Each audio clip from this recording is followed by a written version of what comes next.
Olá, tudo bem? No terceiro trimestre de 2022, a CPAD lançou essa revista da Escola Bíblica Dominical com o título Os Ataques contra a Igreja de Cristo, as sutilezas de Satanás nesses dias que antecedem a volta de Jesus. A lição de número 9 diz o seguinte: as sutilezas do movimento dos desigrejados. O objetivo dessa lição é falar para as pessoas que quem deixa de congregar ou quem deixa de frequentar a igreja é herege, é uma pessoa que quer enfraquecer a igreja e que é usada pelo diabo, vítima da estratégia de Satanás. Eu gostaria de começar falando um trecho aqui do livro do renomado escritor Justo L. Gonzalez, aqui no volume 2 da sua famosa série Uma História Ilustrada do Cristianismo. Aqui no caso, a Era dos Gigantes. Todos sabem que Constantino, em 305, se tornou imperador de Roma, e a partir dali a história da igreja mudou. Cessaram-se as perseguições e o estilo de vida dos cristãos mudou completamente. Então diz aqui Justo L. Gonzalez: nem todos os cristãos receberam da mesma forma as mudanças que houve na igreja depois da paz de Constantino. Contra aqueles que, como Eusébio de Cesareia, viam nas novas circunstâncias o cumprimento do plano de Deus, havia outros que se entristeciam profundamente com o triste estado em que a igreja cristã parecia ter chegado. A porta estreita de que Jesus tinha falado se tornara tão larga que a multidão se apressava por passar por ela. Muitos em busca de posições e privilégios, sem ter uma ideia do batismo ou da fé cristã. Os bispos competiam pelas posições de mais prestígio. Os ricos e os poderosos pareciam dominar a vida na igreja. O joio crescia com o trigo e ameaçava sufocá-la. Um pouco mais à frente, ele escreve: como então pode-se ser cristão nessas circunstâncias? Quando a igreja se une aos poderes do mundo, quando o luxo e a ostentação se apossam dos altares cristãos, quando toda a sociedade parece dizer que o caminho estreito se transformou em uma larga avenida, como resistir às enormes tentações do momento? Como testemunhar do crucificado, daquele que não tinha nem onde repousar a cabeça? Quando os líderes da igreja têm mansões luxuosas e quando o sangrento testemunho do martírio já não é possível? Como vencer o maligno que constantemente nos tenta com as novas honras que a sociedade nos oferece? A resposta de muitos não se fez esperar. Fugir da sociedade humana, abandonar tudo, subjugar o corpo e as paixões que dão ocasião à tentação, e assim, ao mesmo tempo que a igreja se enchia de milhares que pediam o batismo, houve um verdadeiro êxodo dos outros milhares que procuravam a santidade na solidão. Estamos falando aqui do começo do século IV. Mas não soa semelhante? Ostentação, privilégios, riquezas, destaques, fama, é o que muitos líderes hoje buscam também. Né? E da mesma forma como milhares de pessoas buscam certas denominações, certos cultos aí apenas com a finalidade de ficarem ricos, prosperarem, né? E etc. e tal, da mesma forma naquela época, né? Por outros motivos. Queriam ser batizados, queriam ostentações, queriam isso, não faziam a mínima ideia do que significava ser cristão. E no mesmo contexto, outras milhares, Justo L. Gonzalez fala, milhares de pessoas preferiram viver as suas vidas cristãs isoladas. Essas pessoas hoje seriam chamadas de desigrejadas, de endemoniadas, de filhas do diabo e de hereges. Por que será que os líderes cristãos estão tão preocupados com os tais desigrejados, né? Que eles chamam de desigrejados? Eles que chamam, eles que rotulam, né? É um rótulo que, na opinião deles, é um rótulo pejorativo, porque não fazem parte da igreja. Por que será que eles estão tão preocupados? Por que será que eles estão criticando tanto? Né? Será que é porque eles morrem de amor pela vida dessas pessoas? E não querem que elas se percam e que elas vão para as profundezas do inferno? Será? Será? O fato é que os líderes cristãos, no decorrer da história, sempre quiseram ter o controle das pessoas. E isso fazendo uso da Bíblia, de subterfúgios bíblicos. Desde sempre. Inclusive, fazendo o mesmo uso da Bíblia, eles escravizavam. Sim, os cristãos faziam uso da própria Bíblia para escravizar. Né? Quem examinou as obras de Laurentino Gomes sabe muito bem que a desculpa de muitos escravocratas era libertar os negros, né, do paganismo e para a salvação da alma deles, daqueles pobres miseráveis. Estava fazendo um favor para eles. Vamos lá, pegar eles, tirar de lá da terra deles, escravizá-los. Estamos fazendo um favor para eles, porque vamos pregar o evangelho para eles, vamos catequizá-los e vamos salvar a alma daqueles miseráveis. Fazer um subterfúgio bíblico para isso. O escritor José Carlos Barbosa, Negro Não Entra na Igreja, Espia da Banda de Fora, conta que no período da escravidão, na América, no caso aqui ele fala muito do contexto estadunidense, dos Estados Unidos, existia um grupo de cristãos que queriam a libertação dos escravos e existia um grupo que não queria de forma alguma que os escravos fossem libertos, porque eles precisavam da mão de obra dos escravos. Donos de propriedades, né?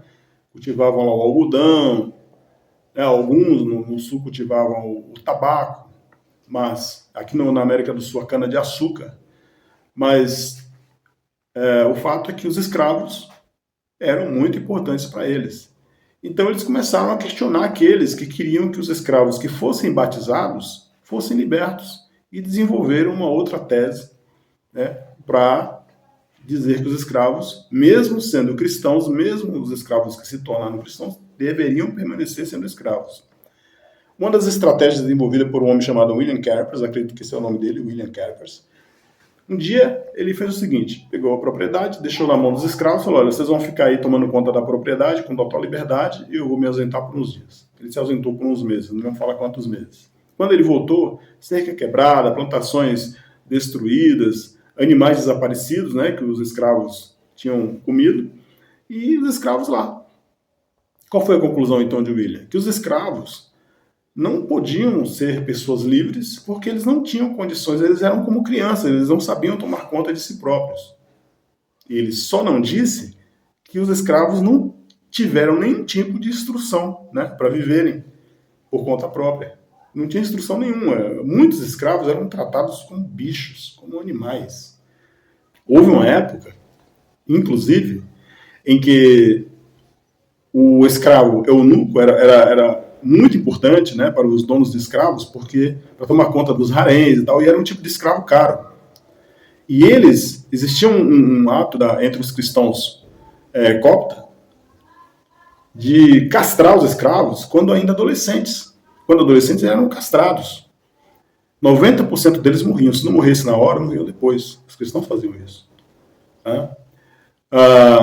Portanto, os cristãos, os próprios cristãos, os líderes cristãos, sempre fizeram aquilo que eles achavam conveniente para manter as pessoas no controle, tá? Fazendo uso de subterfúgios bíblicos. Aqui, o outro homem chamado, não sei se eu saberei pronunciar o nome dele, J.H. Torrell, também compactuou com essa ideia. E aqui o escritor diz o seguinte, defendida principalmente por J.H. Torrell, essa doutrina veio a ser largamente difundida no Sul. Sua ideia básica estabelece que o princípio fundamental da Escritura Sagrada é o dai a César o que é de César e a Deus o que é de Deus. Palavras ditas por Jesus. Tá?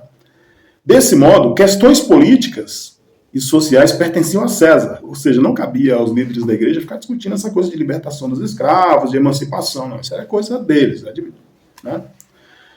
E questões espirituais, como conversão e conduta, faziam parte das preocupações da igreja. Então, que os líderes da igreja ficassem preocupados apenas com as questões espirituais, não com libertação de escravo, essas coisas. Né? Torrell afirmou que as escrituras não apenas deixam de condenar a escravidão, veja o que ele disse, as escrituras deixam de condenar a escravidão, elas distintamente a sancionam, como qualquer outra condição social do homem. A força dessa doutrina estava na sua suposta biblicidade, de forma que contestar a escravidão como pecado é o mesmo que rejeitar a Escritura. Verificou-se a partir desse princípio que os opositores anti-escravistas eram incrédulos, heréticos e oponentes à Bíblia. Ou seja, aquele grupo que era a favor da libertação dos negros, sobretudo os que foram batizados em águas, eles eram heréticos, hereges, oponentes à Bíblia, incrédulos. Por quê? porque é importante para eles. Então, até onde for preciso, eles usam de subterfúgios bíblicos, não é, para manter as pessoas sob controle. Isso desde sempre. Eu trouxe aqui um simples exemplo, claro. Né? Não estou dizendo que as pessoas, que eles hoje são escravocratas, mas estou dizendo que eles querem permanecer controlando as pessoas de todas as formas possíveis. Por quê? Porque as pessoas, com certeza, são importantes. Né? São importantes para eles. Né? Para eles. Ok. Posto isso, deixa eu falar um pouco aqui sobre o texto que eles usam, que é Hebreus 10, 25. Não existe na Bíblia Sagrada outro texto que dê base para o argumento de que você deve congregar. Em Hebreus 10, 25, o escritor fala para que as pessoas não deixem de congregar. Só que Hebreus 10, 25 não está dizendo que você tem que congregar lá, em igreja A, igreja B ou igreja C. O escritor aqui fala apenas da necessidade de se reunir, se agrupar. Né? Não deixe de se agrupar, não deixe de se reunir. Inclusive, algumas versões traduzem da seguinte forma: não deixem de se reunir como igreja. Como igreja. Né? Não na igreja. Reunir como igreja, não se reunir na igreja. Não necessariamente. Não é isso que está dizendo. Né? Mas eles incutem na cabeça das pessoas que tem que ser assim. Então eles fazem uso desse versículo aqui. Né? Mas vamos falar um pouco sobre esse livro da Carta aos Hebreus, do ponto de vista um pouco crítico. Talvez você se choque com o que eu vou dizer, mas eu não estou falando nada de mim mesmo, tá? Adianto que, antes de eu vir aqui falar alguma coisa, é claro que eu estudei, pesquisei, né? Eu posso aqui mostrar para você algumas das obras que eu já li, né? A Teologia dos Reformadores, né? Que você também pode ler se você quiser pesquisar por si próprio. Essas informações não foram inventadas por mim. Mas pergunto a você. O livro da Carta aos Hebreus é um livro que ninguém sabe quem escreveu. É um livro anônimo. Ele é um livro anônimo. Existem aí algumas suposições, algumas teorias que dizem que foi Paulo que escreveu, mas não existe prova nenhuma a respeito disso. Então ninguém sabe quem escreveu a Carta aos Hebreus. Então nós temos um livro na Bíblia que ninguém sabe quem escreveu. Como é que você sabe que essa pessoa que escreveu a Carta aos Hebreus foi inspirada por Deus? Me diga. Não, porque faz parte dos 27 livros do Novo Testamento, portanto é um livro sagrado. Tá. Mas eu pergunto a você, quando esses 27 livros foram escolhidos para fazer parte do cânon do Novo Testamento, foi Deus que apontou um por um? Deus chegou lá para aquele grupo de homens e falou: pessoal, eu sou Deus e eu quero que vocês escolham esse livro, esse livro, esse livro, porque eu inspirei, eu sou Deus. Você acha que Deus fez isso? Não. Esses livros foram escolhidos com critérios humanos. Os estudiosos da época, eles simplesmente analisaram os livros e concluíram que certos livros foram inspirados por Deus e outros não. Eles usaram os critérios deles, né? Elaboraram alguns critérios, mas não foi Deus. Então passou a fazer parte dos livros, no caso, a Carta aos Hebreus foi um deles. E outro detalhe, que talvez você não saiba, é que a Carta aos Hebreus não é o único livro anônimo da Bíblia. Se você não sabia disso, fique sabendo. Inclusive, alguns manuscritos antigos, quando foram encontrados, eles não tinham nomes. Os nomes foram dados depois. Tá? Foram dados depois. Alguns livros, algumas cartas, que trazem o nome dos autores aí, não foram eles quem escreveram. Você acha também que todos os 27 livros que faziam parte do cânon do Novo Testamento foram aceitos unanimemente? Não foram. Nem todos os 27 livros que foram escolhidos ali para fazerem parte do cânon foram aceitos unanimemente. Por exemplo, a Carta aos Hebreus e o Apocalipse não foram aceitos unanimemente. Inclusive, tempos depois, Erasmo de Roterdã também tinha suas dúvidas com relação à canonicidade da Carta aos Hebreus. O reformador Martinho Lutero também tinha suas dúvidas com relação à canonicidade da Carta aos Hebreus. Não apenas com relação a ela, também ele incluía Tiago, incluía o Apocalipse. E no final da Bíblia dele lá, ele tinha uma espécie de corredorzinho ali entre os livros que ele considerava canônicos e os livros que ele considerava apócrifos, e entre aquele grupo e outro ele colocava esses livros, Carta aos Hebreus, Apocalipse, Carta de Tiago. Né? Martinho Lutero fazia isso. Então, naquela época, né, aquele grupo de cristãos que não aceitavam, assim, não aceitaram a carta aos Hebreus do Apocalipse, se o comentarista dessa revista fosse lá com Hebreus 10, 25 para eles iam rir dele. Né? Olha lá. O cara tá querendo me convencer de uma coisa, ninguém acredita nisso aí não, rapaz. Não duvide. Porque por causa de divergências teológicas, os cristãos se digladiavam. A coisa não era brincadeira, não. Posso te dar uma ideia aqui. Ó. Nesse livro Guerras Santas, Philip Yancey, ele escreve aqui. Ó. E ele fala que um grupo de cristãos, os calcedônios, acreditava, por exemplo, que a natureza de Cristo era 100%, ele era 100% Deus e 100% homem. O outro grupo não acreditava. E eles se digladiavam por causa disso. E não era simplesmente conversa de palavras, joguinho de palavras, discussões a nível de palavras. Não. Histórias de terror a respeito da violência cristã sobejam em outras épocas, como as cruzadas, a Inquisição, como manifestações principais. Mas a violência entre os cristãos referente aos debates do século V e VI foi a mais sistemática em uma escala muito maior que aquela produzida pela Inquisição. Ocorreu num estágio muito primitivo da história da Igreja. Quando Edward Gibbon escreveu seu texto clássico a respeito do declínio da queda do Império Romano, descreveu inúmeros exemplos de violência e fanatismos cristãos. Esse é o seu relato das consequências imediatas. Aí ele passa aqui a dar o relato. Aí ele continua dizendo o seguinte: os calcedônios comportaram-se, no mínimo, tão mal quanto os monofisistas, que eram aqueles que não aceitavam a ideia de que Jesus era 100% homem e 100% Deus. Ele era totalmente 100% Deus. Na cidade oriental de Amida, um bispo calcedônio perseguiu os dissidentes a ponto de queimá-los vivos. Cristãos queimando outros vivos, por causa de divergências teológicas. Tá?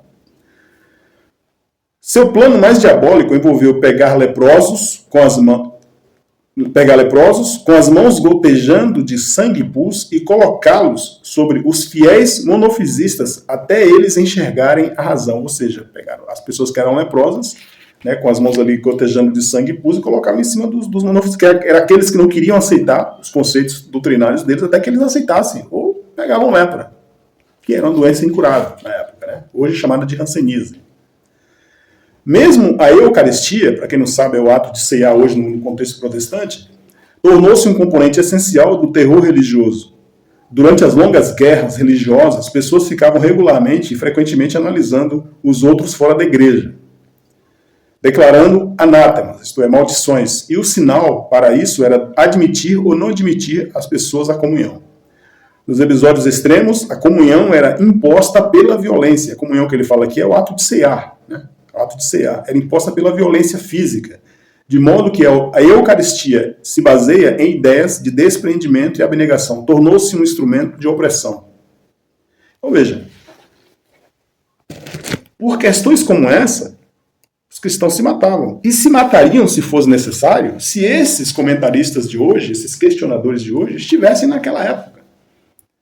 Eles iam, da mesma forma, serem tão violentos quanto, se fosse necessário, matariam. Porque a gente sabe muito bem que houve época, realmente, em que a igreja foi vítima da espada. Mas houve época em que a igreja também fez vítimas pela espada. Outro detalhe que talvez você não saiba é que a Carta aos Hebreus não é o único livro anônimo da Bíblia. Se você não sabia disso, fique sabendo.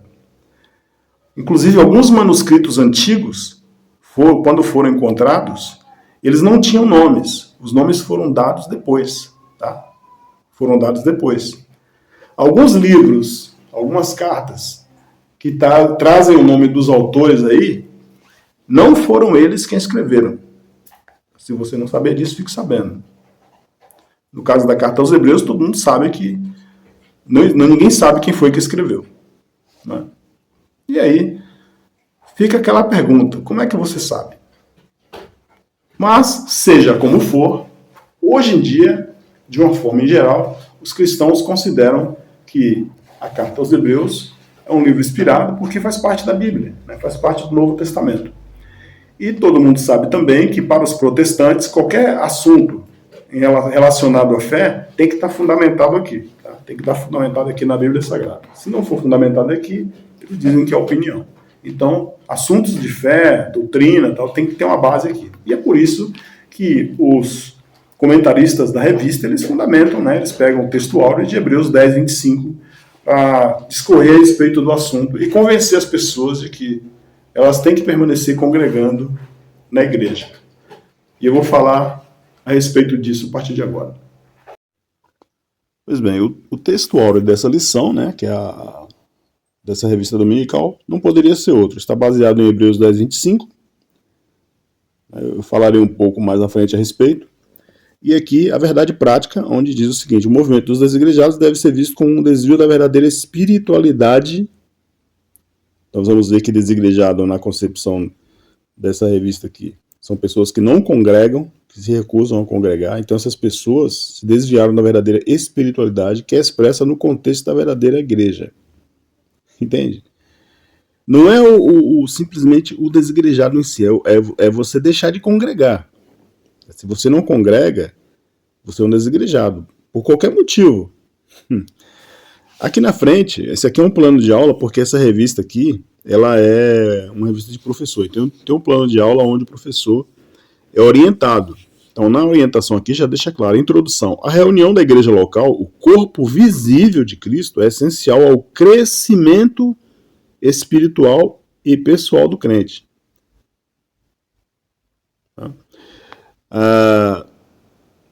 Então aqui está claro que se uma pessoa não pertence a uma igreja local, ela não terá crescimento espiritual. Porque a igreja local, veja, a igreja local, a igreja física, a congregação, o templo, é o corpo visível de Cristo, é o que o cara está falando aqui.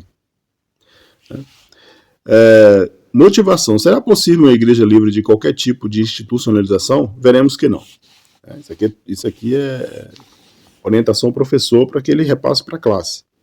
E aqui o professor é orientado a comparar esse movimento, que eles chamam de movimentos desigrejados, a movimentos de modismos como outros que já aconteceram anteriormente. Né?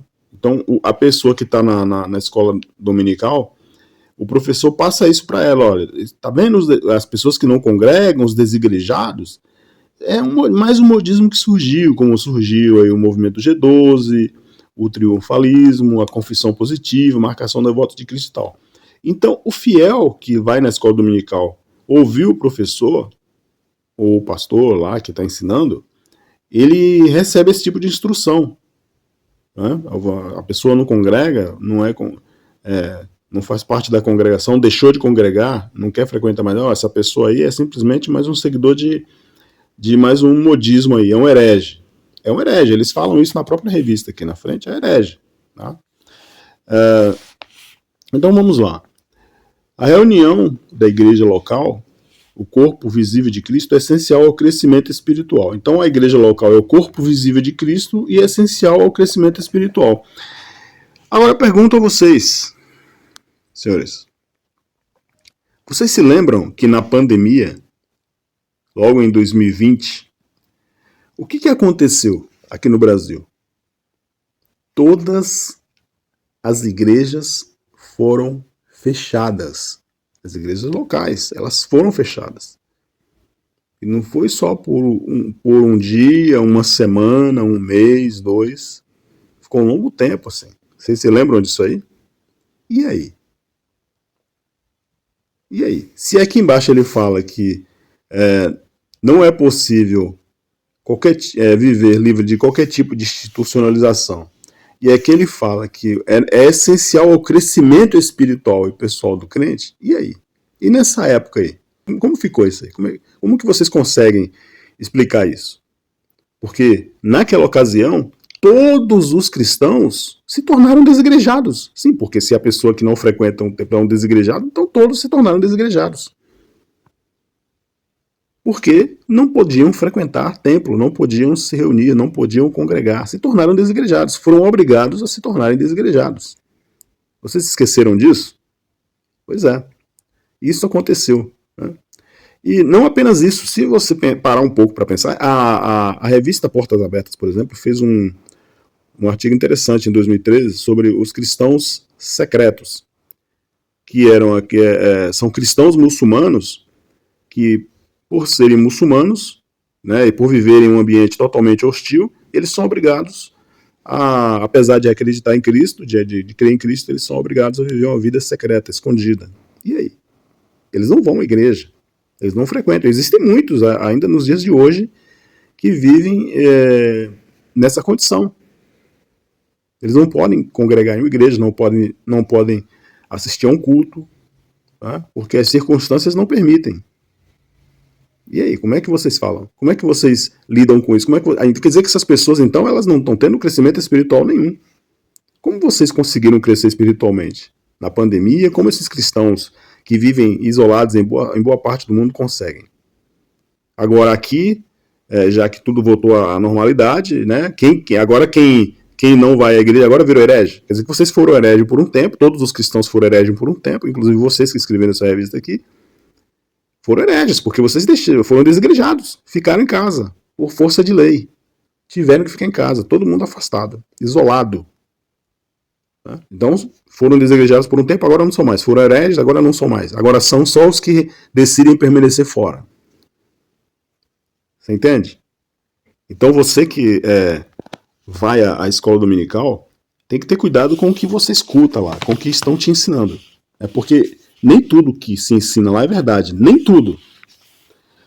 Uma das coisas que eles ensinam aqui, que é mais uma mentira, é que eles falam aqui que os desigrejados, né, eles são contra todo tipo de institucionalização. Para eles, aqui, ó, para eles, nada de regras, sermões e muito menos organização institucional. Isso é uma mentira. É mais uma mentira.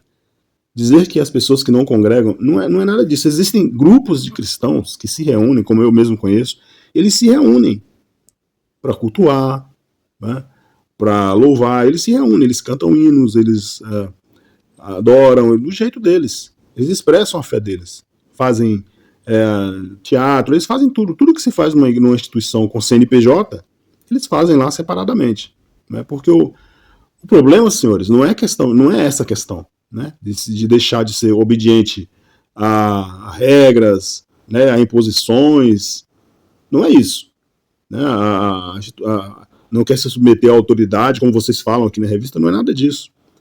É que existe, na verdade, o que existe na verdade é um autoritarismo exagerado por parte dos líderes, uma hipocrisia muito grande, né? E muitos dizem que pregam a Bíblia, a palavra de Deus, que seguem direitinho, mas na verdade a gente sabe que é mentira, né? Vocês ensinam muita mentira para as pessoas, né? E fora as máscaras de muitos aí que estão caindo, né? Porque ali por 2 horas todo mundo é crente, todo mundo é santo, fala em línguas, pula, né? Rodopia, mas quando vem à tona aí os escândalos, né? E não são poucos, todos os dias a gente vê falar.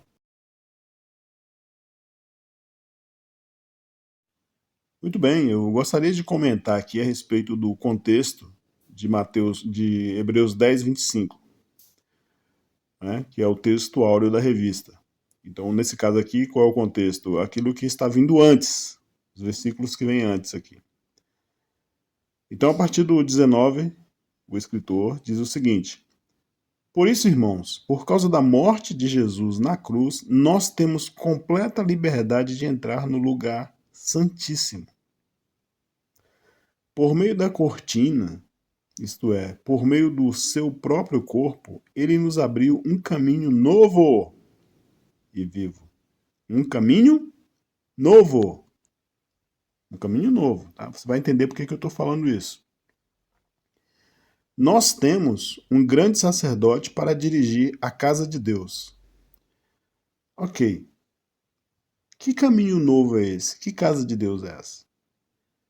Se você ler aqui, tem aqui os capítulos anteriores aqui, ó, por exemplo, a partir do capítulo 9 aqui, ó, você vai entender que o escritor está falando de uma nova aliança.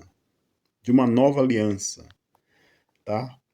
Se você ler em Jeremias capítulo 31, versículo 31, você vai ver que lá existe uma promessa de Deus que ele estabelecerá uma nova aliança, versículo 31 e versículo 33. E Deus fala assim, olha, eu vou estabelecer uma nova aliança, quer dizer, um novo concerto, um novo pacto.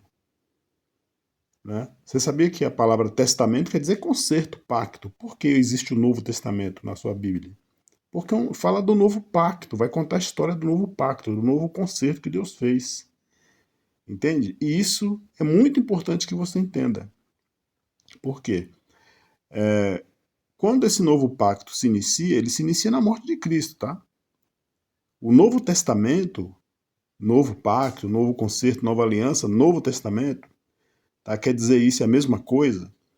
Ele não começa ali quando você abre o Evangelho de Mateus, Marcos, Lucas ou João, não. Ele começa quando Jesus morre na cruz, tá? É quando Jesus morre na cruz. O Novo Testamento começa ali, tá? E eu vou até mostrar para você aqui, que é para que você não fique com dúvidas com relação a isso antes de eu continuar. Olha aqui, ó. Onde há um testamento, isso aqui é Hebreus 9, tá? Aquela parte que eu pedi para você ler. Versículo 16. Onde há um testamento, é necessário provar que a pessoa que o fez já morreu. Então, enquanto a pessoa está viva, o testamento não é válido. Pois o testamento não vale nada enquanto estiver vivo quem o fez. Só depois da morte dessa pessoa é que o testamento tem valor. Ok? Então, é por isso que a primeira aliança entrou em vigor somente com o uso do sangue de animais. Ele está falando aqui da aliança lá do Antigo Testamento, de Êxodo 20. E o da nova aliança, que é o novo concerto, o novo testamento, o novo pacto, com a morte de Jesus. Só quando ele morre é que começa o Novo Testamento. Ok? Vamos voltar para lá. Ok, voltemos aqui, né? Então, com a morte de Cristo, nós agora temos um novo caminho, novo e vivo. Isto é, um novo acesso. Deus estabeleceu uma nova forma do homem se relacionar com Deus. Entende? Antigamente precisava do templo, né? Precisava daquelas liturgias da matança de animais, né? Antes do templo vinha o tabernáculo, tudo bem, mas agora ele estabeleceu uma nova forma de se relacionar com Deus, um novo caminho. Né? Nós temos um grande sacerdote para dirigir a casa de Deus. Que casa de Deus é essa? Com certeza o templo não é, né? Não é o templo, porque o templo ele já perdeu aqui a sua importância depois que Jesus morre. Por quê? Surgiu aí uma nova aliança, um novo pacto. Aquilo lá foi passado. Tanto que o Evangelho diz que quando Jesus brada, que ele fala está consumado, o véu do templo rasgou-se de alto a baixo, significando que rompeu ali, acabou aquele período da lei. Né? Todas as normas da lei que só tinha, até aquele momento acabou o vigor para quem crê em Cristo, para quem acredita nele, segundo os evangelhos, né? Como está escrito nos evangelhos. Se a pessoa acredita no evangelho, tem que acreditar nisso. Entende? Então, isso é importante porque algumas versões traz aqui templo em vez de casa de Deus, mas o certo aqui é casa mesmo, né? A palavra é casa. No grego oikon, eu já consultei, é casa. Né? Então aqui casa de Deus. Essa casa de Deus aqui não é templo, tá? Não é templo. Primeiro porque templos evangélicos existiram séculos depois. Séculos depois, tá? Não existia templos evangélicos. Existia o templo, né? O templo continua existindo até o ano 70, mas ele, para aqueles que acreditavam em Cristo, esse templo não tinha valor nenhum. É mentira, né, dos comentaristas quando ele fala os cristãos iam para o templo congregar. Mentira, eles não iam congregar no sentido de que muita gente pensa, que eles iam para a igreja cultuar. Não era isso, não. Eles iam para lá porque eles tinham um hábito. Foram os primeiros a se converterem, foram os judeus, eles tinham um hábito. Tá? É importante que você compreenda isso. Tá bom? Um novo caminho, segundo os evangelhos, segundo o Novo Testamento, aqui no caso seria o novo caminho aberto por Cristo, que agora é o sumo sacerdote. E a casa de Deus é você. Sim, por quê? Porque, primeiro, o próprio apóstolo Paulo fala, a gente vai ler mais na frente, na primeira carta aos Coríntios, que você é o templo de Deus, é a habitação de Deus. Você que acredita em Jesus, que acredita na Bíblia, você tem que se considerar templo de Deus e casa de Deus. Quem fala não sou eu, é o apóstolo Paulo. E quem mais fala? Jesus. Nós vamos ler mais na frente com mais detalhe, mas eu vou adiantar aqui. Quando ele se encontra, no capítulo 4 do Evangelho de João, ele se encontra com a mulher samaritana, e a mulher samaritana percebe que ele não é um homem comum, que ele é um homem especial, que ele é um mensageiro de Deus, e ela quer tirar uma dúvida com ele, fala, qual é o lugar certo de adorar? Ela pergunta. Porque havia desentendimento com relação a isso entre os judeus e os samaritanos, que inclusive eles nem se falavam, por causa de intriga que eles tinham, né? E ela pergunta, qual é o lugar certo de adorar a Deus? É no templo, em Jerusalém, ou no Monte Gerizim? E Jesus fala o que para ela? Mulher, virá o tempo em que os verdadeiros adoradores, veja, os verdadeiros adoradores, adorarão a Deus em espírito e em verdade. E são esses adoradores que Deus procura. Eles não vão adorar a Deus nem no monte, isto é, nem em Jerusalém e nem no templo. Então o espaço físico foi cancelado. Quem está falando isso não sou eu, é Jesus. Você tem que entender isso aí, entende? Você tem que entender isso aí. Você pode ir lá no capítulo 4 do Evangelho de João e ler, que você vai entender isso aí. Ok? Então, porque Jesus fala assim, porque Deus é espírito, ele deixa bem claro, porque Deus é espírito, e aqueles que o adoram têm que adorar em espírito. Mudou o negócio. Mudou, tá? E antes de continuar, outra coisa que você precisa saber. Na carta, no livro do profeta Joel, há uma promessa que se cumpriu no capítulo 2 do livro dos Atos dos Apóstolos. Pedro deixa isso bem claro. E que promessa é essa? Que o Espírito Santo seria derramado sobre toda a carne. Entende? Com a morte de Cristo, no dia que o Espírito Santo descesse, ele se manifestaria sobre toda a carne. Descer é a forma de dizer, né? Ele se manifesta sobre toda a carne, seria derramado sobre toda a carne. E se cumpriu, né? Pelo que está escrito no livro dos Atos Apóstolos. Eu estou falando de acordo com o que está escrito, né? Atos capítulo 12, o próprio Pedro dá essa interpretação. Cumpriu-se ali. Né? Então, antes disso, é preciso que você compreenda. Antes disso, as pessoas não tinham essa presença, de acordo com o que está escrito na Bíblia, né, do Espírito Santo dentro delas. Isso aconteceu com a morte de Jesus na cruz. Né? Abriu esse acesso. E então, a partir do dia de Pentecostes, o Espírito Santo passou a viver dentro, segundo o que está escrito na Bíblia, dentro da vida daqueles que acreditam, né, na vida, no coração, na alma, é o jeito de falar, né, daqueles que acreditam em Jesus. Então, essas pessoas passaram a ser o templo. Mudou o negócio. No Antigo Testamento não era assim. No Antigo Testamento, o Espírito Santo, você pode ler lá nos livros históricos, ele era dado sob medida. Eram algumas pessoas que recebiam, o profeta, às vezes o rei, algumas pessoas que eram escolhidas para exercer algum ofício, fosse de profeta, fosse de rei, fosse de sacerdote. Algumas pessoas recebiam o Espírito Santo. Não era toda a nação. Por isso a promessa de Joel, que futuramente Deus derramaria esse Espírito Santo. Então, agora, a partir da morte de Cristo, sim, né? O Espírito Santo passa, não é mais uma pessoa ou outra, é todo aquele que crê. Então não precisa mais do templo, dos sacrifícios, daquelas coisas. O templo agora é você. Segundo o que está escrito na Bíblia. Tenho certeza que você está compreendendo o que eu estou te falando aqui. Então vamos continuar. Portanto, cheguemos perto de Deus com um coração sincero e uma fé firme, com a consciência limpa das nossas culpas e com o corpo lavado com água pura. Pergunto para esses mentirosos que se dizem homens de Deus, que existem muitos assim, como é que vocês conseguem dizer que vocês têm consciência limpa, né? Que vocês não têm culpa, depois de vocês ensinarem mentiras para o povo durante anos? Porque muitas das doutrinas que são sustentadas até hoje, elas foram sustentadas com base em uma hermenêutica, uma interpretação mentirosa. Elas são doutrinas que não se sustentam. Eu vou citar aqui a mais clássica de todas, a cobrança de dízimos, por exemplo. Cobrança de dízimo é uma doutrina é uma mentira que vocês sustentam, baseada em Malaquias 3:10, Mateus 23:23. É uma mentira. Não, ou se você não dá. Quantos falam isso?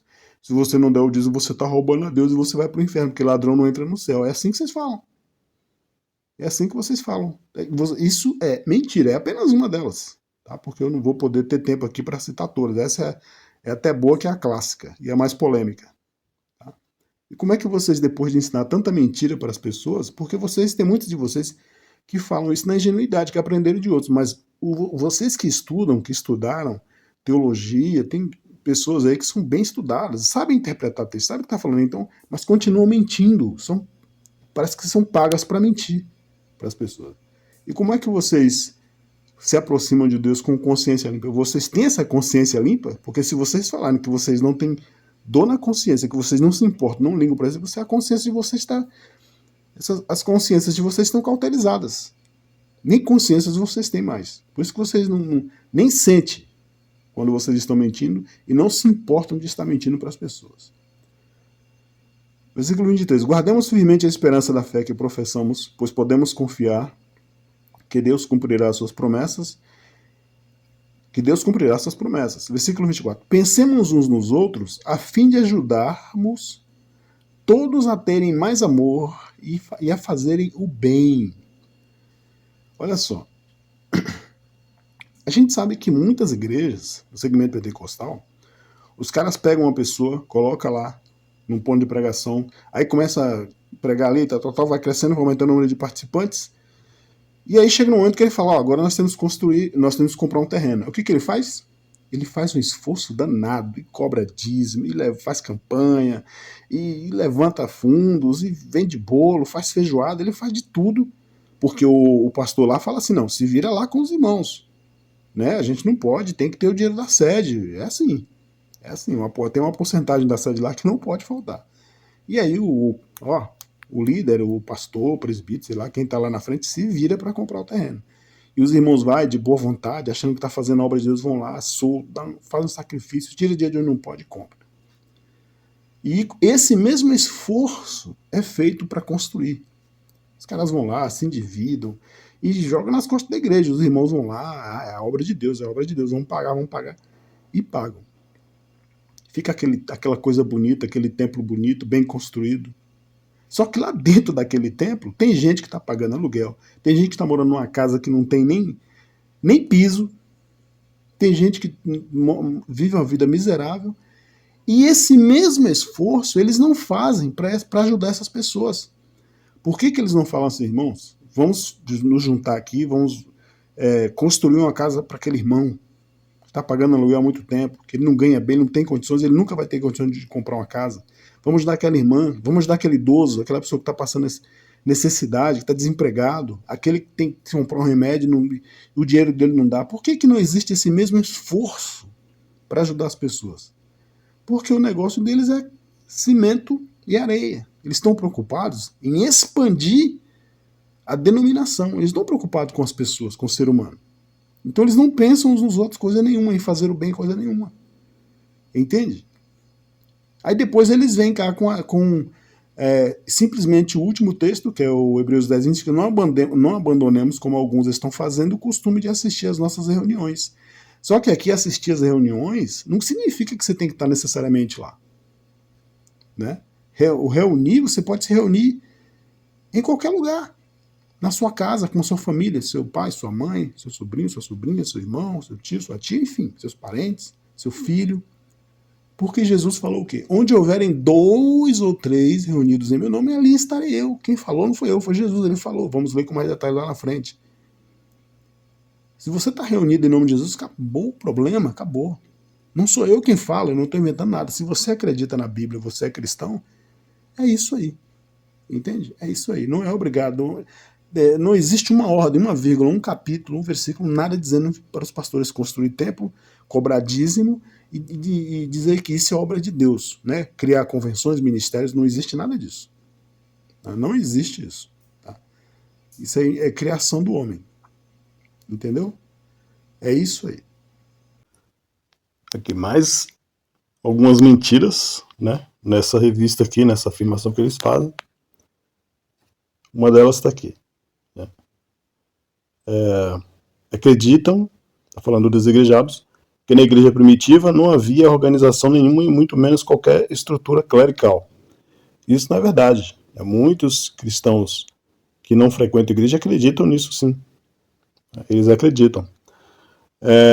Na verdade, os desigrejados não gostam de estar debaixo de liderança alguma, da mesma forma como são contra o institucionalismo de toda forma de estrutura orgânica para a igreja. Não aceitam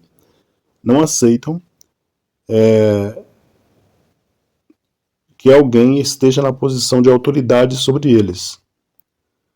Acreditam que, agindo assim, estão vivendo de acordo com o modelo da igreja primitiva. Isso não é verdade, porque o que acontece, como já falei anteriormente, é que muitos, em primeiro lugar, na época em que os apóstolos estavam vivos, né, em que eles viviam nesse mundo, em que eles pregavam, segundo ali o que está escrito no Novo Testamento, há mais de 2000 anos atrás, o mundo era outro. A visão de mundo era outra, o estilo de vida era outro, completamente diferente.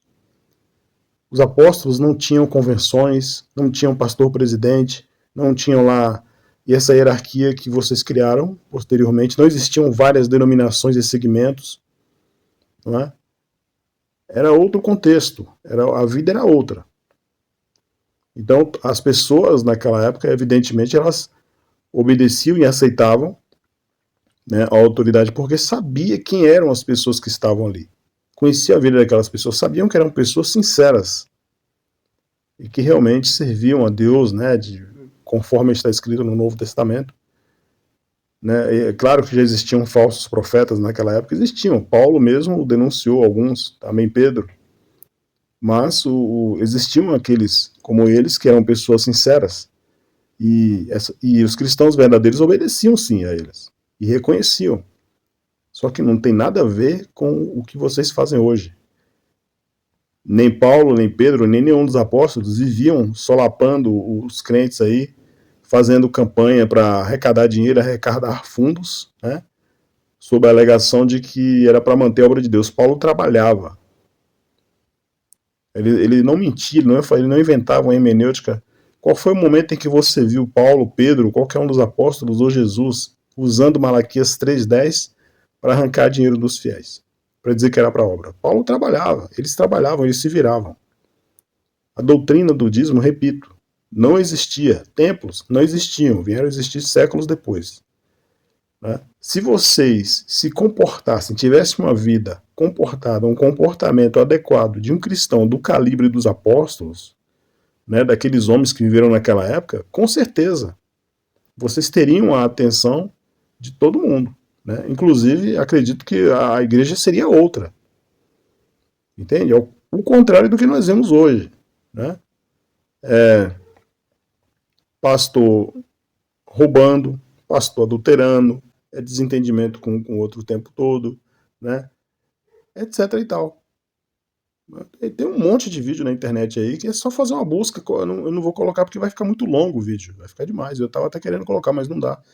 Porque você ia ia ter que assistir o vídeo o dia todo. De tanta sacanagem que existe, né? De denúncias de pastores, de pastoras, né? De bispas, de todos. E aí vocês querem que as pessoas se submetam a isso? Porque vocês têm um título? É claro que isso nunca vai acontecer. Se vocês querem as pessoas obedecendo um segmento, uma doutrina, primeiro tem que começar por vocês. Né? Vocês têm que ser o primeiro a darem exemplo. Então não ousem se comparar com aquelas pessoas daquela época, porque vocês não são eles. Né? O mundo é outro, a história é outra. Vocês estão pensando que as pessoas são bestas, que elas vão simplesmente, não, mas está escrito, não, está escrito, mas você não é ele. Você não se comporta como ele.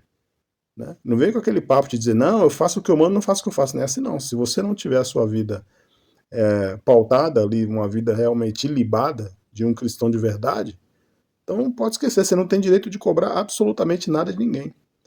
Então muitas pessoas saem da igreja por isso, porque elas veem que vocês não são.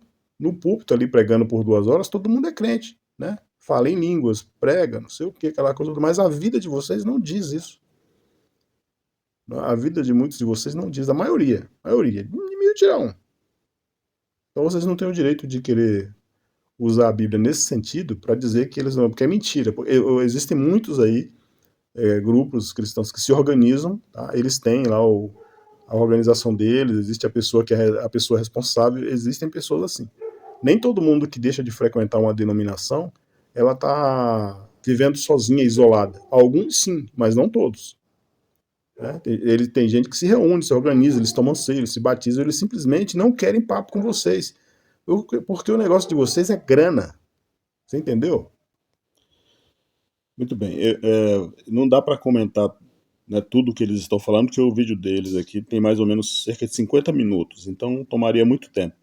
Mas eu vou só fazer umas observações aqui sobre alguns comentários que eles estão falando. Eles estão comentando essa lição, que é a lição da Escola Bíblica Dominical, nona lição, a sutileza do movimento dos desigrejados. Presta atenção em como eles constroem o argumento de uma forma que a pessoa que não tem, uma pessoa que não tem uma noção assim de interpretação de texto, né, que não tem o hábito de ler, que não examina a Bíblia com cuidado, que não tem, né, é prestada mais a ouvir, ela acredita em tudo que eles estão falando. Mas eu vou comentar aqui algumas coisas para você ver que não é bem assim como eles estão falando. Parece verdade o que eles estão falando, né? Tudo sentadinho aí, bonitinho, 4 pessoas, bem organizado, né? Tudo bem vestido, né? Bom, fazendo aquela imagem de bons moços, né? Mas vamos prestar atenção no que eles estão falando aí. Antes de eu falar sobre esse assunto, eu gostaria de pedir permissão para nós voltarmos um pouco no tempo e nós pensarmos, por exemplo, quando Salomão... Primeiro, quando Deus dá a Moisés a ordem de construir o tabernáculo, Êxodo capítulo 25, Deus diz assim, no versículo 8, e me farão um santuário e habitarei no meio deles. O que era o tabernáculo? Era um lugar de culto, de adoração, onde os sacerdotes iriam oficializar as ofertas, holocaustos, sacrifícios. De quem foi a ideia daquele tabernáculo? Foi de Deus. Nós vamos perceber que quando Salomão constrói o templo e oferece holocaustos, sacrifícios, no segundo livro das Crônicas, capítulo de número 15, nós vamos observar que Deus aparece a Salomão. E é interessante que Deus vai dizer assim, olha, eu escolhi essa casa, segundo o livro das Crônicas, capítulo de número 7, versículos de número 15. Veja que coisa interessante, o templo foi construído, Salomão oferece holocaustos e Deus aparece para dizer assim, agora estarão abertos os meus olhos e atentos os meus ouvidos à oração deste lugar, porque agora escolhi e santifiquei esta casa para que o meu nome esteja nela perpetuamente.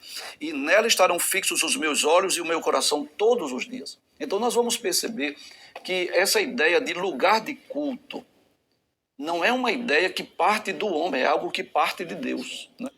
Muito bem. Só para você entender, tá? Ó, nós temos 3 tipos de Pentateucos no Antigo Testamento. O Pentateuco hebreu. Então, o Pentateuco hebreu, ele calcula que a criação ocorreu 4.000 anos, em cerca, né, aproximadamente, do ano 4004 a.C. O Pentateuco samaritano situa a criação no ano 4.700 a.C., mais ou menos. Já o Pentateuco da Septuaginta, que já foi uma tradução que surgiu ali no período interbíblico, né, entre o conhecido como período interbíblico entre o Antigo e o Novo Testamento, surgiu essa versão. Então, essa datação é colocada da criação do mundo, colocada aproximadamente em 5.872 a.C. Tá? Então vamos fazer aqui o uso do calcular pelo Pentateuco hebreu. Então, pessoal, olha aqui. Livro de Êxodo, tá? Eu estou fazendo uso aqui da Bíblia de Estudo em Ordem Cronológica, né? Bíblia em Ordem Cronológica, né? Na versão NVI. Muito bem. Aqui por volta do ano, segundo essa Bíblia cronológica aqui, ó, 1462. Tudo bem que é uma data aproximada, não é uma data exata, mas estamos falando aqui do ano 1462 antes de Cristo. Antes de Cristo. Ou seja, já tinham se passado aqui milhares de anos. Milhares de anos. Ok? E então, depois que Moisés tirou o povo do Egito, né, que atravessou o Mar Vermelho, tal, como vocês conhecem a história, então, certo dia, Deus fala com Moisés, né, e pede para que ele vá ao monte, tal. Você pode ler aqui um pouco antes, né, em Êxodo 24, e finalmente Deus manda preparar, criar um tabernáculo, Ok, um cálculo rápido aqui, tá? Tomando por base o Pentateuco o hebraico, né? A criação ocorreu em cerca do ano 4004 a.C. Vamos lembrar o seguinte, né? A contagem do Antigo Testamento até Jesus, ela é diferente, tá? Os anos vão diminuindo. Então, por exemplo, 4004, aí vai passaram 1000 anos, aí vai 3000 a.C., passaram 2000 anos, 2000 a.C., passaram 3000 anos, aí 1000 antes de Cristo, né? Aí vai até chegar lá, então vai diminuindo. Então vamos fazer o cálculo aqui, né? O ano 4004, em que a criação ocorreu, menos, aí a gente coloca aqui a data da criação do tabernáculo. 1462. Tá aqui, ó. Nós temos 2542 anos. Já haviam se passado 2542 anos, milhares de anos, né?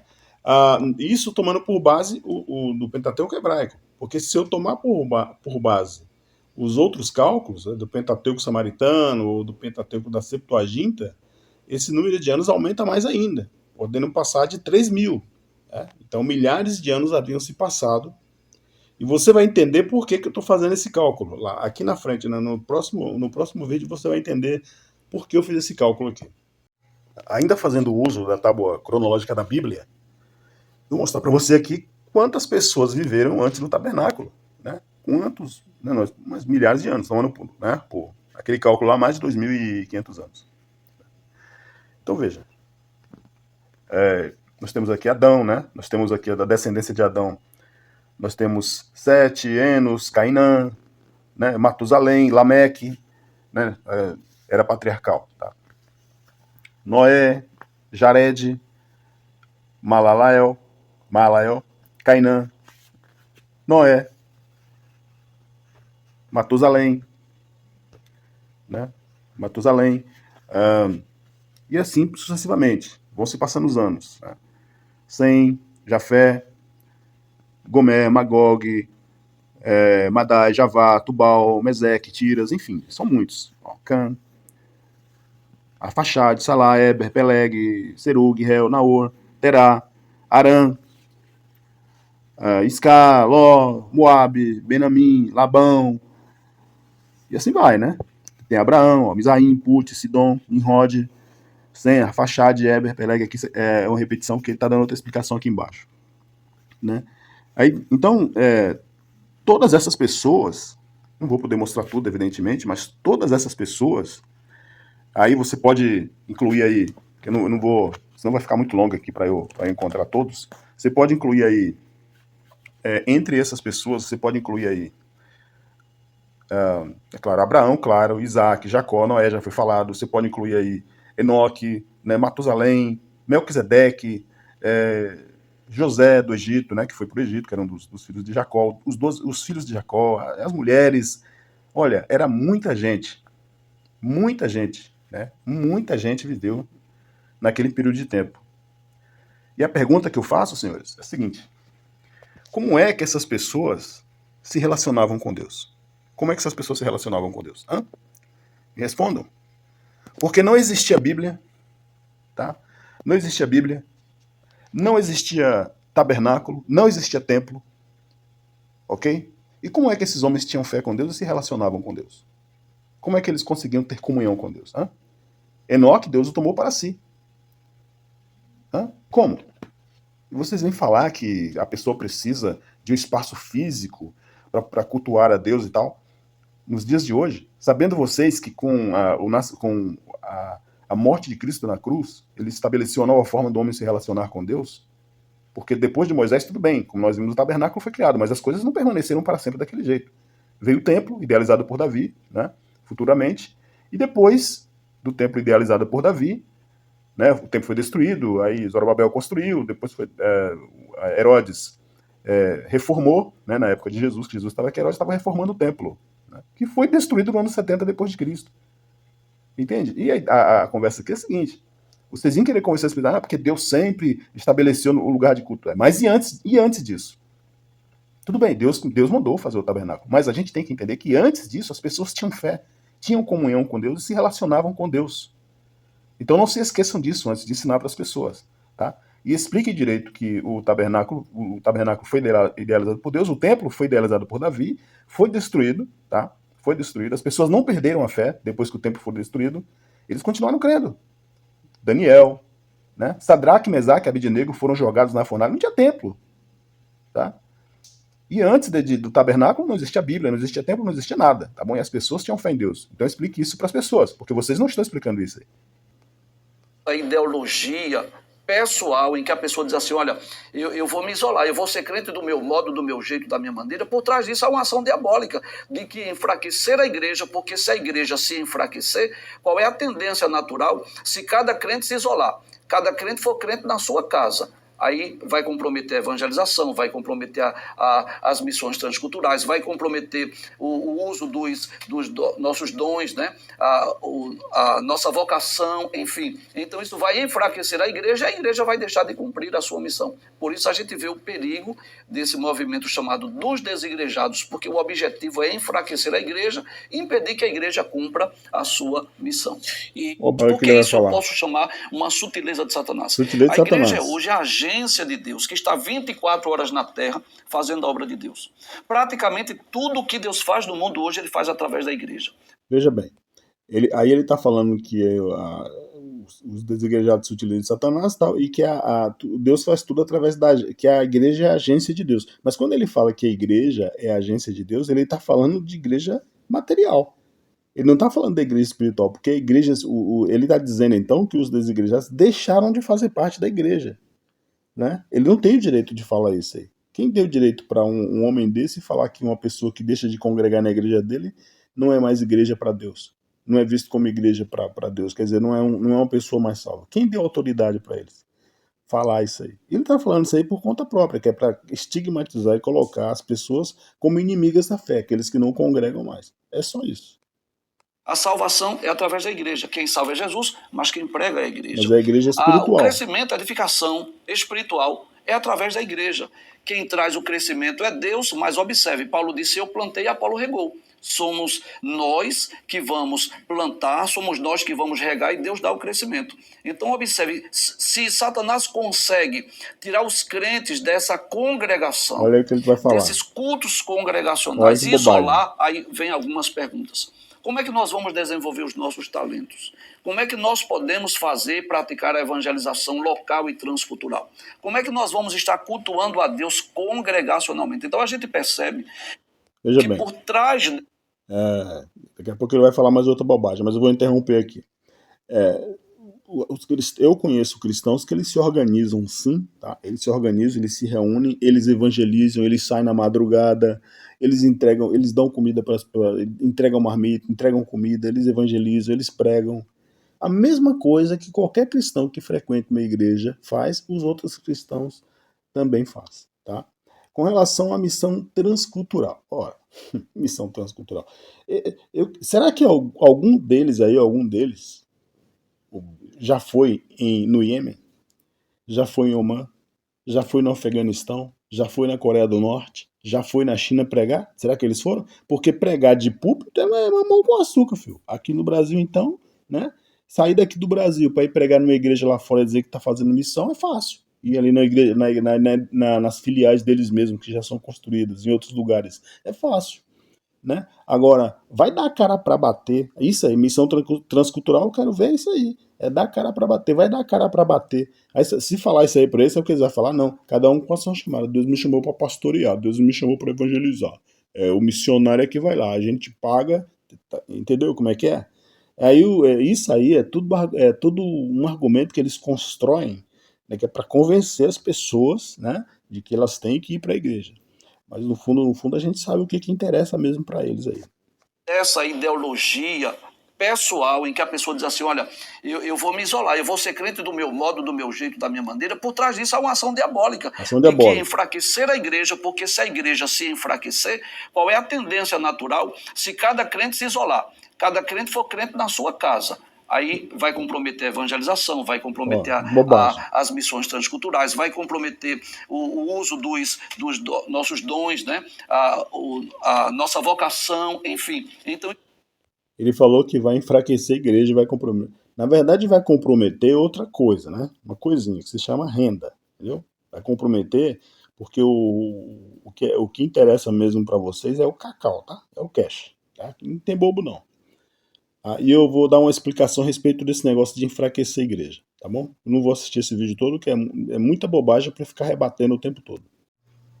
Certo. Ele fala lá no vídeo que os desigrejados, né? Os desigrejados é um movimento inspirado pelo maligno, pelo mal, para enfraquecer a igreja de Cristo. Né? Olha só. Na primeira carta aos Coríntios, capítulo 12, está escrito aqui, versículo 12, né? Cristo é como um corpo, o qual tem muitas partes. Então, Jesus é como um corpo, tá? É como um corpo, o qual tem muitas partes. É que ele continua explicando nas partes do corpo, tal, que é a importância da necessidade das partes do corpo, assim, dependerem uma das outras. Aí aqui, no versículo 27, ele fala assim, pois bem, vocês são o corpo de Cristo, e cada um é uma parte desse corpo. Então, Jesus é o corpo, e você que é cristão, que é convertido, que aceitou a Cristo, né, que é seguidor de Cristo, você faz parte desse corpo espiritual. É um corpo espiritual, porque, claro, não tem como você fazer parte do corpo físico de Cristo. É um absurdo, é uma bobagem pensar isso, né? Então, evidentemente, você vai entender que você faz parte do corpo espiritual, né? Deus é espírito, Jesus explica lá em João capítulo 4, né? Então, você faz parte desse corpo espiritual. Olha só. Em Colossenses 1,18, falando a respeito de Cristo, tá? Aqui é Paulo falando a respeito de Cristo. Ele repete aqui, ó. Ele é a cabeça do corpo, que é a igreja. Tá? Que é a igreja.